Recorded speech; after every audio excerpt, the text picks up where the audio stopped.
governments, how we organize ourselves. We now have the platform for all the donors so that we are very coordinated around the world. But the second part is also very important, that is getting the private sector to chip in. We need the private sector. We need their knowledge, we need their expertise, and of course the financial firepower to rebuild Ukraine. I'll come to the private sector in a moment because there's lots of barriers to entry for those private investors. But in terms of the basic problem with putting money towards a recovery in Ukraine, you have a war going on. We have 17% of the landmass of the country at the moment under the control of the Russians as well. They've lost 30% of their GDP last year due to the war as well. How do you put in place a recovery plan when we have a live war situation?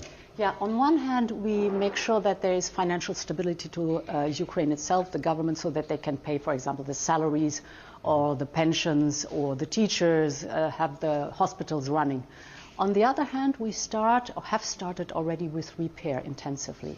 And this makes a big difference because then the economy can keep on going, perhaps not at the speed when you have peacetime, but the repair is most important, for example, the energy grid or water or roads.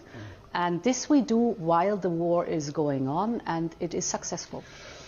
Many people forget that actually this war started in 2014 with the invasion of Crimea and those two regions in the southeast of the country as well.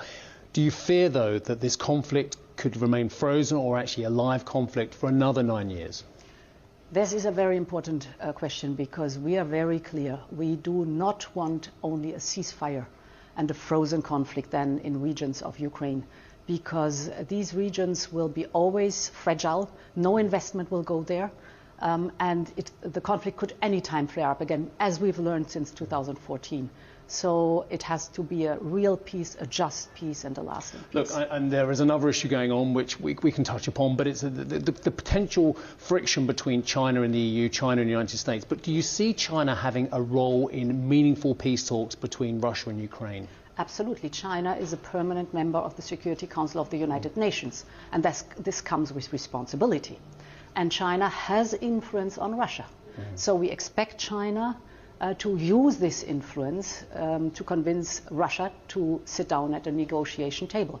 You know better than anyone that the scale of the Marshall Plan that was put forward in 1948 as well, but the scale of this modern Ukrainian Marshall Plan is going to dwarf those kind of numbers. We talk about 411 billion from the World Bank, $1 trillion plus has been mentioned as well. Do you think the scale of finance necessary to rebuild Ukraine can possibly be available? I am confident. Because, first of all, we know that Ukraine is not only fighting for its own sovereignty and territorial integrity, but they're also fighting for our values, for democracy, and for the peace order that we have, the international law and the UN Charter.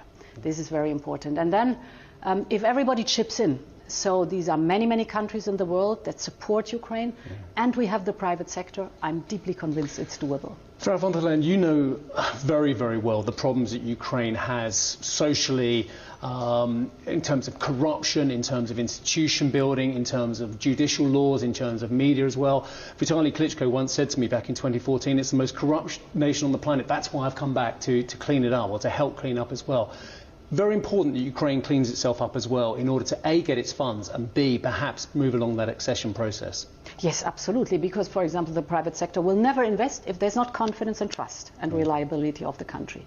And we have two steps here that are very important.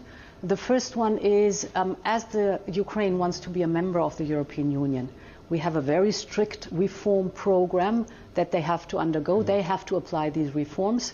And this is anti-corruption, this is cleaning up the judicial system, this is media freedom, this is protection for national minorities, for example.